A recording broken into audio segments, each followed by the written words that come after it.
Hello, this is CJ Radune from RotoWire.com for your Formula One update here on the Prime Sports Network. Be sure to subscribe so you don't miss any motorsports videos all season long, including NASCAR, IndyCar, and of course Formula One.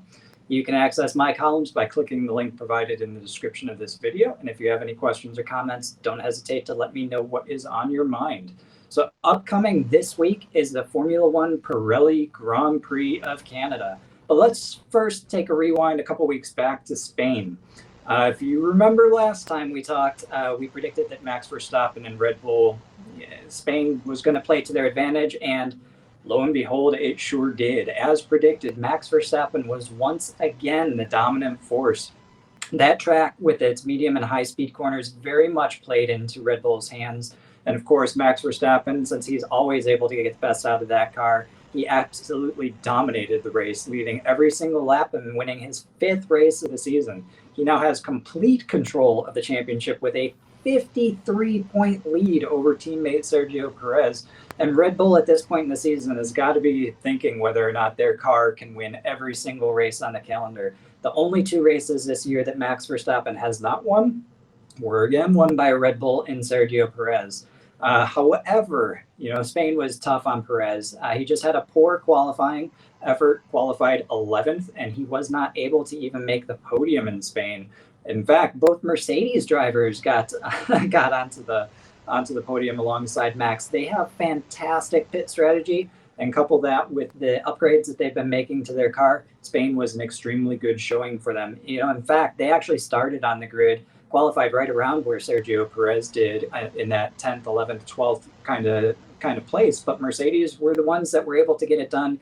They moved forward and took 2nd and 3rd on the podium in Spain. I'm going to say that we should expect that to continue from Mercedes. You've heard me say it a few times here. They are the best at developing their car throughout the season. And Lewis Hamilton, in interviews leading up to this weekend's Canadian Grand Prix, has said that Mercedes has found their North Star with this car, and they know where they need to go. So that could be dangerous for the rest of the field. So while Red Bull, Mercedes, and Ferrari were the top 3, Aston Martin, they kind of fell off. So they finished 6th and 7th, seemingly losing some ground. I'm not entirely sure whether that was the fact that Spain, again, has those medium to high speed corners.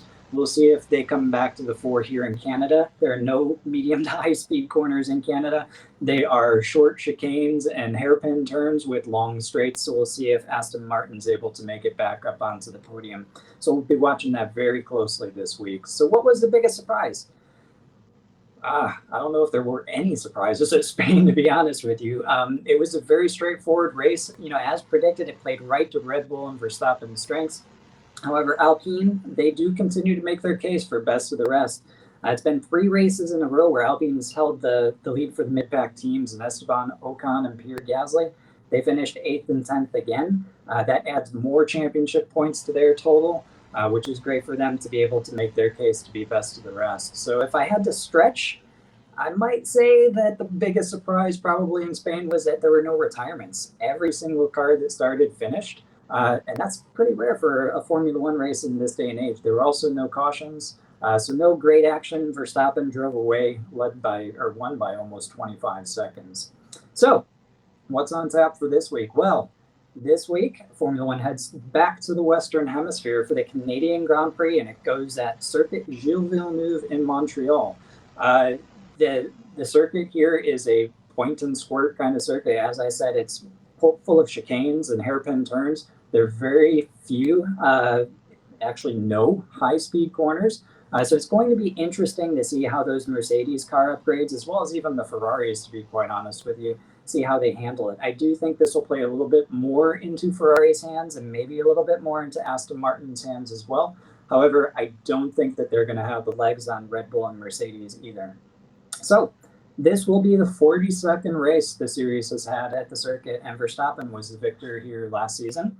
It's typically a one-stop race, and the focus is on traction out of the turns. So as I said, those slow turns and long straights, you want to get as much traction out of the turn as possible to be able to propel that car all the way down those long straights.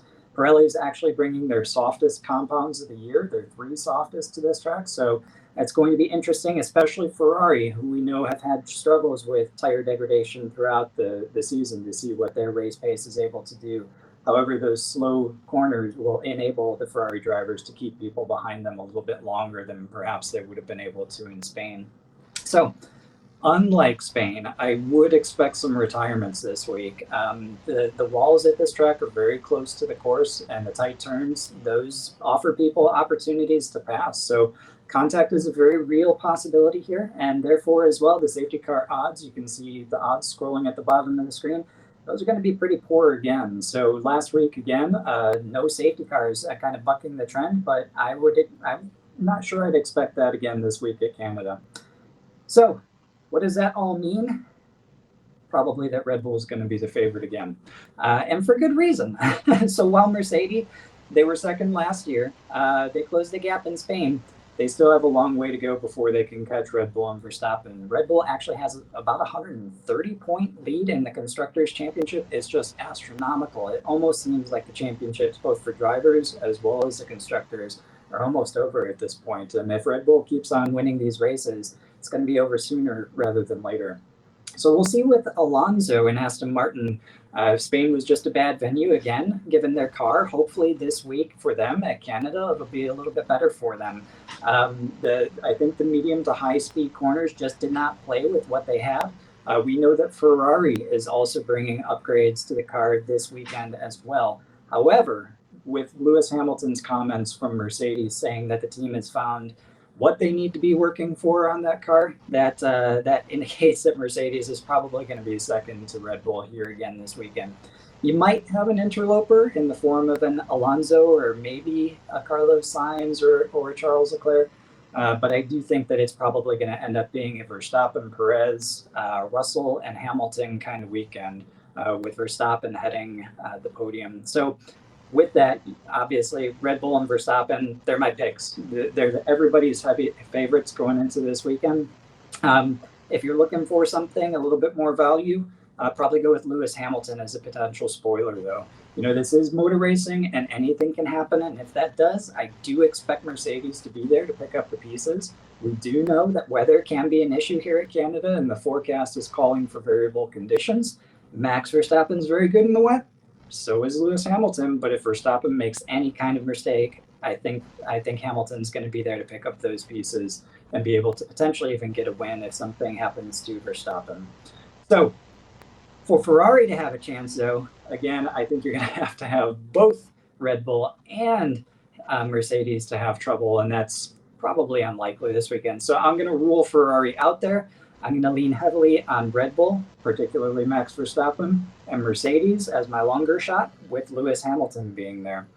How about that mid-pack battle, though? Again, I don't see anything slowing down Alpine. I think they are making themselves the favorite in that mid-pack battle, and I think another good play for those looking at the odds would be the winner without a Ferrari, Red Bull, or Mercedes or Aston Martin being there. Go without Esteban Ocon. He's been extremely consistent. He's got some pretty decent odds if you're to take that play, and even more consistency than McLaren has shown. So until McLaren, which is probably the next fastest car or team behind Alpine, until they start showing some consistency, I'm going to be going with Esteban Ocon and Alpine for that best of the rest spot. So to recap, expect another Red Bull and Mercedes or Max Verstappen weekend. It could be a little bit interesting in this course, given the weather. That could jumble things up. But again, if it's not going to be Red Bull and Max Verstappen, I would lean toward Lewis Hamilton. And those who want to place bets on that midfield battle, take your looks at Alpine and Esteban Ocon. So with that, I hope you all enjoyed this week's Canadian Grand Prix at the Circuit Gilles Villeneuve. Those of you who are history buffs, the first race on this track was 1978. That was the year that Gilles Villeneuve won, hometown favorite. He is the last Canadian to have won the Canadian Grand Prix. So we'll see here this week, 45 years later on that anniversary, if Lance Stroll, another Canadian, can get it done. I don't think so, though. I think it's going to be Red Bull and Max Verstappen. So again, I am CJ Radune of RotoWire.com here for the Prime Sports Network. Remember to subscribe so you don't miss any videos. If you have any questions about anything, whether or not I've covered it, or if you have specific questions about drivers, teams, tracks, tires, feel free to let us know. We'd be happy to address them here on air. and just drop them in the description video of the video. And if you have anything else on your mind, feel free to let us know as well. And until next time, keep it out of the fence.